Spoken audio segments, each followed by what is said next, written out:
Assalamu alaikum. My dear students, I hope all of you would be doing good.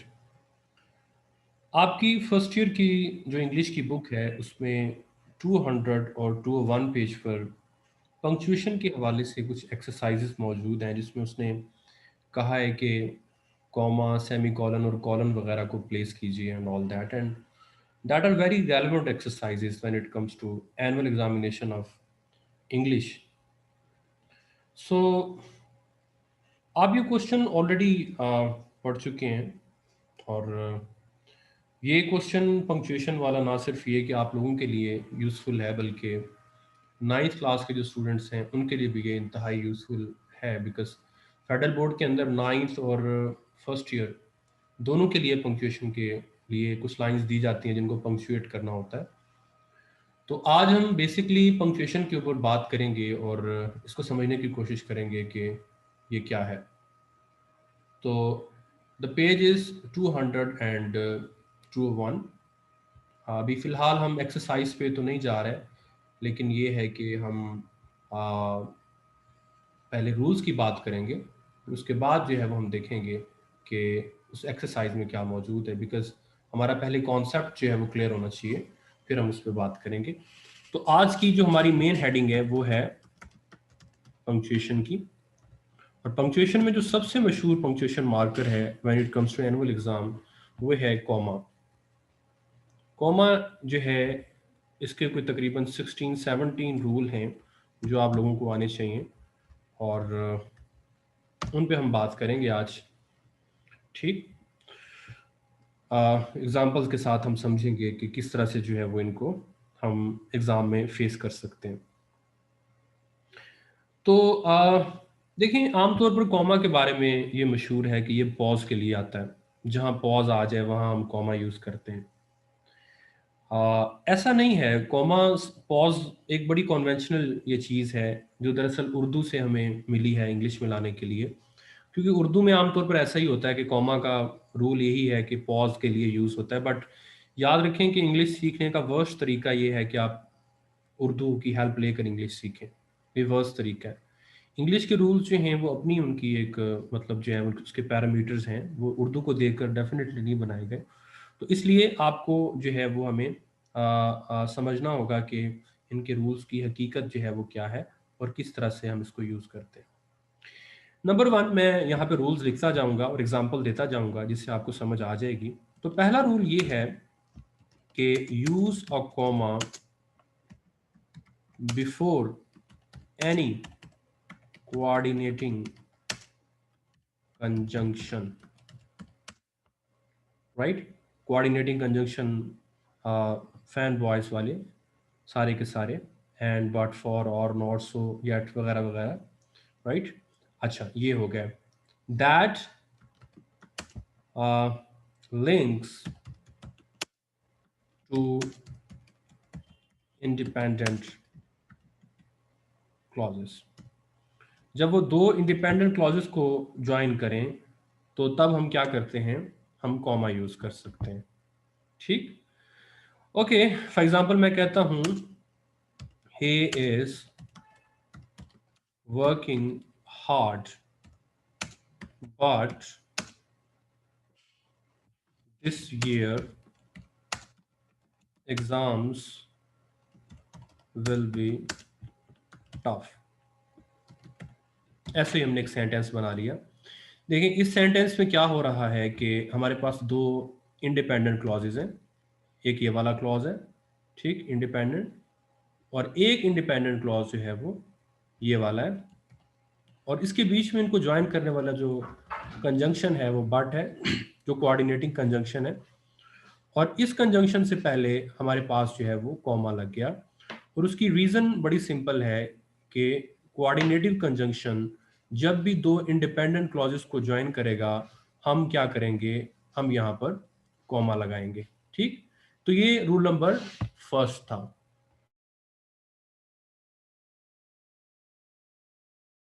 क्या आ गया, rule number first आ गया, जो I hope so कि आप लोगों को आसानी से समझ आ गया होगा. अच्छा, उसके बाद देखें रूल नंबर टू क्या कहता है use use a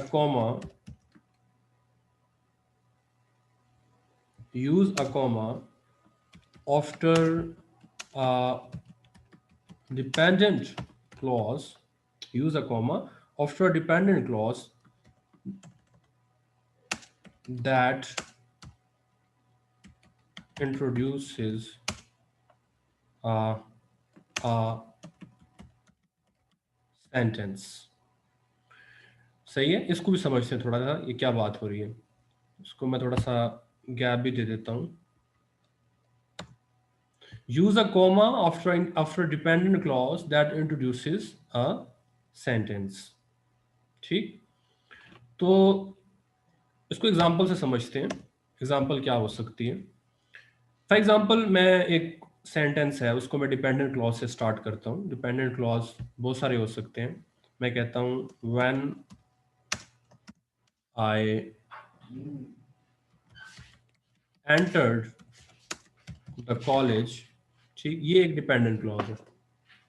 when I entered the college, ठीक, आई okay, the bell had already rung। तो इसमें आप देखें ये डिपेंडेंट क्लॉज से सेंटेंस शुरू हुआ और डिपेंडेंट क्लॉज के बाद हमने कॉमा लगा दिया और उसके बाद इंडिपेंडेंट क्लॉज मौजूद है, राइट। एक बात हमेशा याद रखें कि अगर हम इनका ऑर्डर रिवर्स कर दें, यानी द बेल हैड ऑलरेडी रंग पहले लगा दें, when I enter the college बाद में लगा दें, फिर कॉमा नहीं लगेगा व्हेन से पहले।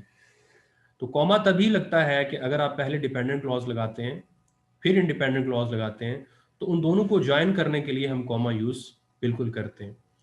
अच्छा, जब हम ऑर्डर रिवर्स करते हैं तो फिर चूंकि ऑलरेडी व्हेन मौजूद होता है, तो व्हेन चूंकि ऑलरेडी एक काम कर रहा है रिलेटिव एडवर्ब का, एक क्लॉज को दूसरे क्लॉज के साथ रिलेट करने का, तो उस वक्त कॉमे की नीड जो है वो खत्म हो जाती है। इस वजह से जो है वो हम इसको नहीं यहाँ पर कंसिडर करेंगे। ठीक हो गया। अच्छा, उसके बाद जो है वो रूल नंबर 3 देखते हैं कि रूल नंबर 3 क्या कहता है। रूल नंबर 3 कहता है कि okay, use comma two offset appositives from the rest of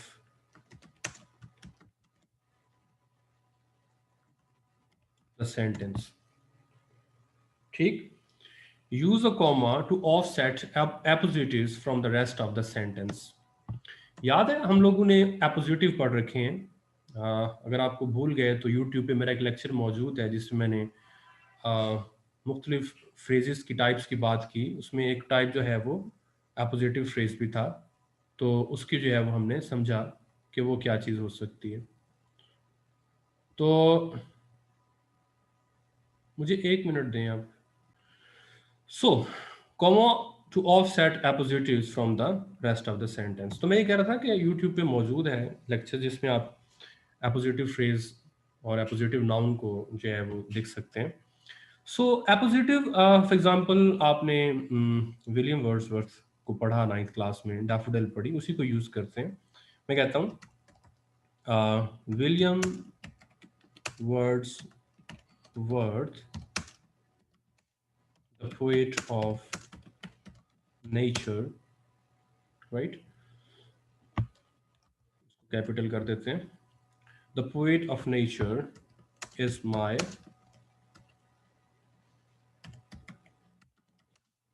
favourite poet.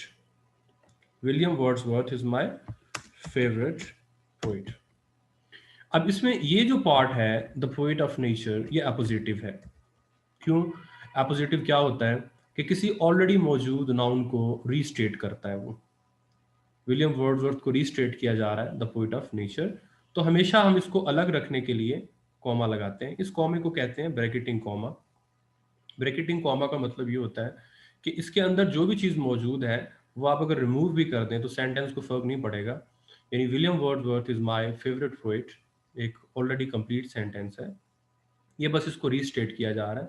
और इस रीस्टेट करने वाली चीज़ को हम एपोजिटिव कहते हैं, और इनके इर्द गिर्द जो है वो हमेशा कॉमा लगता है। Getting my point?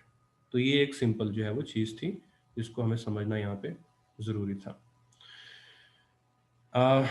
Okay, is there any difference between appositive and subject और object complement? Yeah, there is a hell of difference between appositive and subject और object complement. मैं बड़ा जल्दी सब्जेक्ट और ऑब्जेक्ट कॉम्प्लीमेंट के ऊपर भी यूट्यूब पे लेक्चर्स अपलोड करूंगा, और उसमें मैं ये फ़र्क एक्सप्लेन करूंगा कि ये क्या है। वैसे दोनों अलग अलग हैं, फिलहाल आप इसी को फोकस करिए और इसी को समझिए कि ये क्या चीज़ है। ठीक, अच्छा, उसके बाद नेक्स्ट जो है हमारे पास रूल नंबर 4 आ गया, उसकी बात करते हैं कि वो क्या चीज़ है। कभी कभी यूं होता है कि आपके पास एक सेंटेंस में एक सीरीज आ जाती है नाउन्स की या एडजेक्टिव्स की, तो हम उसके बीच में भी जो है वो कॉमा जो है वो यूज कर सकते हैं। ठीक है, तो हम इसको कह सकते हैं कि use a comma two separate items in series. ठीक, फॉर एग्जांपल मैं कहता हूं कि आई बॉट, अब आप हो सकते हैं कि यहाँ पे लिख दें a pen, two books, right, a diary, ठीक है, एंड जो भी आप यहाँ लिखना चाहें आगे जो है वो आप लिखें बैग। फॉर एग्जांपल हम कहते हैं अ बैग। ठीक, तो अब ये पूरी एक सीरीज है, I bought a pen, two books, a diary and a bag. तो इसके बीच में हम कॉमा लगाएंगे, आप देख सकते हैं पूरी सीरीज है, कॉमा लगा। अब डेफिनेटली आपके माइंड में क्वेश्चन होगा कि सर आपने ये कॉमा क्यों लगाया है एंड से पहले। इसको हम कहते हैं British comma, in fact Oxford comma. तो ऑक्सफोर्ड कॉमा कुछ ऑथर्स यूज करते हैं, कुछ नहीं करते। ना यूज करें तो नो प्रॉब्लम, लेकिन अलबत्ता ये कॉमा जो है पीछे लगे हुए हैं, ये ज़रूरी हैं। तो इसको आपने जो है वो ज़रूर कंसिडर करना है कि इनके अंदर जो है वो कोई कॉम्प्रोमाइज़ नहीं किया जा सकेगा। ठीक, तो ये हमारे पास क्या आ गया, रूल नंबर 4 आ गया। उसके बाद रूल नंबर 5 के मुताबिक अच्छा, एक और चीज़ मैं इसी के साथ ही लिख देता हूँ, आइटम्स था ना ऊपर, यहाँ मैं लिख देता हूँ use comma two separate coordinative adjectives. कभी कभी क्या होता है कि आइटम्स नहीं होते बल्कि कोऑर्डिनेटिव एडजेक्टिव्स होते हैं एक ही सीरीज में, तो उस सूरत में उन एडजेक्टिव्स को अलग रखने के लिए भी कॉमा जो है वो आप यूज़ करते हैं, राइट। फॉर एग्जांपल हमारे पास कोई भी ऐसा नाउन आ जाता है जिसको आप एक से ज़्यादा एडजेक्टिव्स की मदद से डिस्क्राइब करते हैं, तो उस सूरत में जो है उसके अंदर कॉमा आप लगाते हैं, एडजेक्टिव्स के बीच में भी आप कॉमा लगाते हैं। ठीक, फॉर एग्जांपल मैं कहता हूँ I have a beautiful, right, beautiful, उसके बाद glorious white car. I have a beautiful glorious white car. अब ये beautiful comma glorious comma white car हम लिखेंगे, बजाय इसके कि हम यहाँ पे कॉमा ना लगाएं, यहाँ पे कॉमा ना लगाएं। यहाँ पर कॉमा लगाने की रीज़न ये होती है कि ब्यूटीफुल भी एडजेक्टिव है, ग्लोरियस भी एडजेक्टिव है और वाइट भी एडजेक्टिव है। फॉर अ व्हाइल अब यहाँ कॉमा ना लगाएं। ऐसा लग रहा है कि ब्यूटीफुल ग्लोरियस को डिस्क्राइब कर रहा है, ग्लोरियस वाइट को कर रहा है, वाइट कार को कर रहा है। मतलब ब्यूटीफुल बिल्कुल इलॉजिकल सी चीज़ बन जाती है। और अगर ये ब्यूटीफुल ग्लोरियस को करना शुरू कर देगा, जो कि नहीं कर रहा, ग्लोरियस वाइट को करना शुरू कर देगा, जो कि नहीं कर रहा, बल्कि ये सारे के सारे कार को डिस्क्राइब कर रहे हैं, तभी एडजेक्टिव्स हैं। अगर ये एक दूसरे को करना शुरू कर देंगे, इनकी तो हैसियत ही बदल जाएगी। एडजेक्टिव एडजेक्टिव को करेगा वो तो एडवर्ब बन जाएगा ना, जो यहाँ पे नहीं है। तो ये तो जो कि एडजेक्टिव है ना, तो इसलिए यहाँ पर जो है वो कॉमा लगाना इंतहाई ज़रूरी है। इसको हम कहते हैं coordinative comma. I hope so ये बात जो है वो भी आप समझ गए। अच्छा, एक स्टूडेंट ने क्वेश्चन किया कि सर व्हाई डिड यू से दैम कोऑर्डिनेटिव एडजेक्टिव? बिकॉज इनका नाम है ये कोऑर्डिनेटिव एडजेक्टिव, वो एडजेक्टिव होते हैं जो एक सीरीज में आते हैं और एक ही नाउन को डिस्क्राइब कर रहे होते हैं। ठीक, कोऑर्डिनेटिव एडजेक्टिव जो होते हैं एक सीरीज में आते हैं और मिल करके एक नाउन को डिस्क्राइब करते हैं, और इसका नाम कोऑर्डिनेटिव कॉमा इसीलिए है कि ये कोऑर्डिनेटिव एडजेक्टिव्स को अलग करें, इनका नाम है ये। Whenever you see a series of adjectives that come together and define a noun, that series would be series of coordinative adjectives, right? ये आपने कभी चीज जो है वो नहीं भूलनी।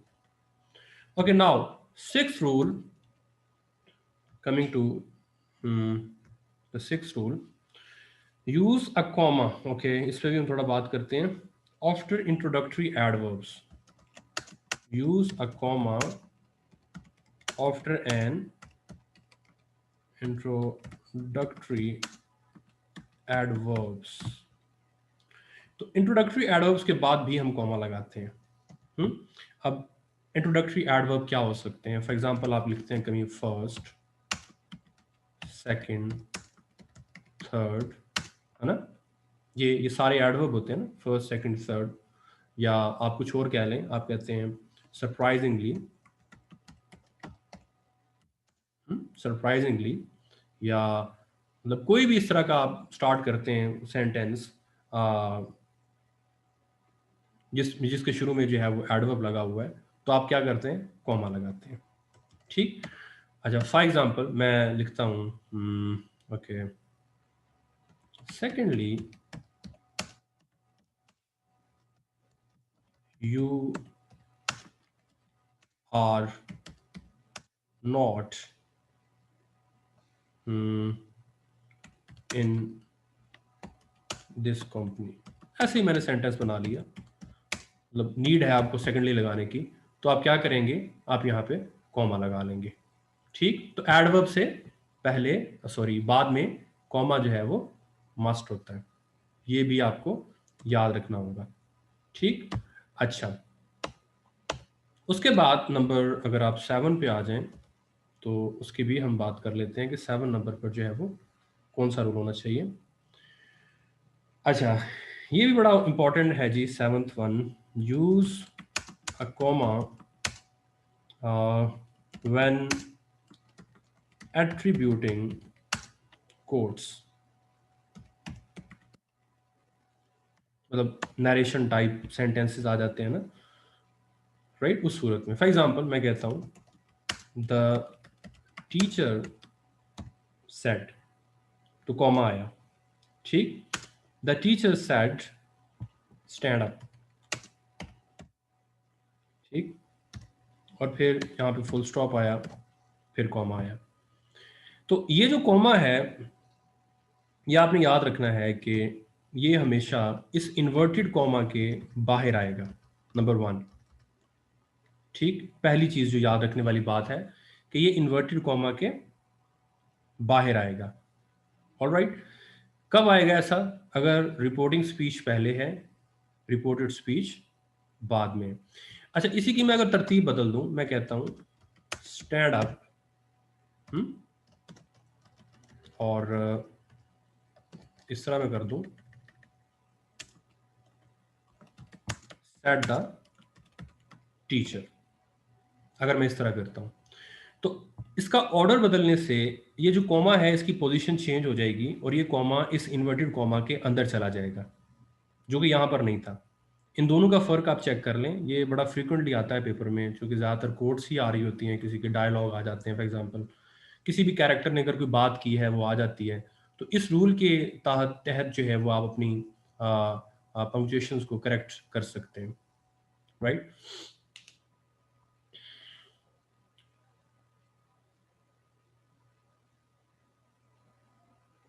आमतौर पर फर्स्ट, सेकंड, थर्ड ये एडवर्ब जो होते हैं वो सेंटेंस के शुरू में आते हैं, तो आप इनको एंड पे ना ही रखिए, तो इट वुड बी बेटर। ठीक। अच्छा। अच्छा, एक और स्टूडेंट ने ये सवाल किया है कि सर कॉमा के बाद वाला वर्ड का फर्स्ट अल्फ़ाबेट स्मॉल होगा या बिग होगा? देखें, अगर तो ये है सिचुएशन जिसमें इन्वर्टेड कॉमास हैं, ठीक, इन्वर्टेड कॉमा के अंदर जब भी कोई चीज़ आती है तो वो हमेशा कैपिटल होती है। एक तो ये चीज़ आपने जो है वो याद रखनी है कि इन्वर्टेड कॉमा जो है उसके अंदर आपने अगर कोई चीज़ लगानी है तो वो जो है वो आप उसको बेहतर है कि कैपिटल रखें। ठीक। अच्छा, उसके अलावा ये है जैसे अब ये तो बाहर है ना, अब है तो ये भी कॉमा के बाद ही, इसको आप कैपिटल रखें, इसको कोई मसला नहीं है। अच्छा, उसके बाद देखें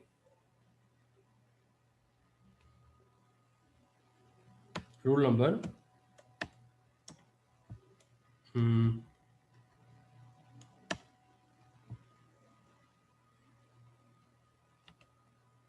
8। नीचे चला गया, या ये आ गया जी हमारे पास रूल नंबर 8। अच्छा, कभी कभी ऐसा होता है कि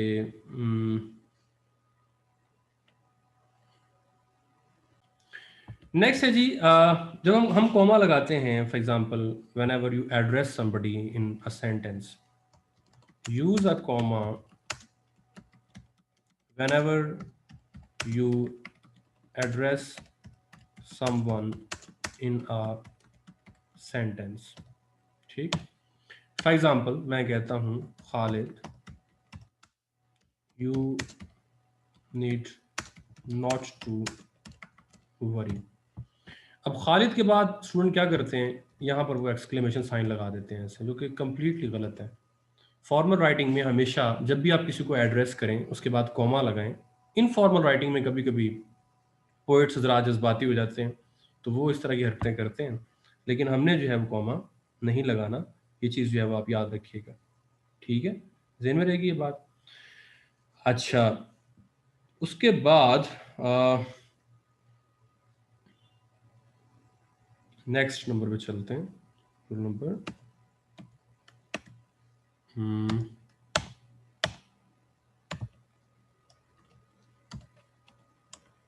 मैंने जज्बाती हो गए वहाँ भी कॉमा लगा दिया। अच्छा, 9 नंबर पे use a comma whenever you assert या say yes or no in a sentence। जब भी आप एक सेंटेंस में yes और no कहते हैं, आप क्या करते हैं, आप कॉमा लगाते हैं, ठीक है, yes और no। जब भी आप yes या no का एलिमेंट लाएंगे तो आप कॉमा लगाएंगे। फॉर एग्जांपल मैं कहता हूं yes I am in, या no I shall not accompany you। ठीक, तो इसमें जो है वो आप देखें कि यस हो या नो हो, दोनों सूरतों में जो है वो कॉमा लगेगा। डन हो गया, 9 रूल भी डन हो गया। उसके बाद चलते हैं जी रूल नंबर 10 के ऊपर, जो कि हमारा नेक्स्ट रूल है।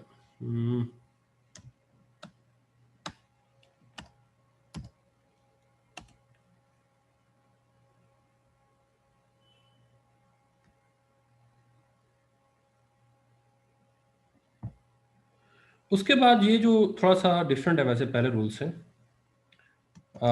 Use a comma to offset negation in a sentence। मतलब फॉर एग्जांपल मैं कहता हूँ आई शैल विजिट रहीम यार खान, नॉट कराची, ठीक, आफ्टर कपल ऑफ डेज। इसमें देखें आई शैल विजिट रहीम यार खान नॉट कराची, ये जो नॉट कराची है ना, ये निगेशन है पूरी की पूरी। कभी भी सेंटेंस में ऐसी निगेशन आ जाए तो इसको आपने रखना है ब्रैकेटिंग कॉमा के बीच में, ठीक है। ब्रैकेटिंग, कॉमा के बीच में अपने इनको यूज़ करना है। आई होप सो कि ये भी आपको जो है वो याद रहेगा। ठीक है, याद रहेगी बात। अच्छा, उसके बाद रूल नंबर, अच्छा ये 10 रूल्स हो गए हैं। आई थिंक इस लेक्चर की हद तक ये 10 रूल्स जो हैं वो काफ़ी हैं। बाकी रूल्स मैं अपने अगले लेक्चर में डिस्कस करूंगा। फर्दर मैं ये सारे रूल्स यूट्यूब पे भी अपलोड कर दूंगा, ताकि आप जब भी आपका दिल करे आप इनको वॉच कर सकें और ज़्यादा से ज़्यादा आपको जो है वो याद हो सके। ठीक है।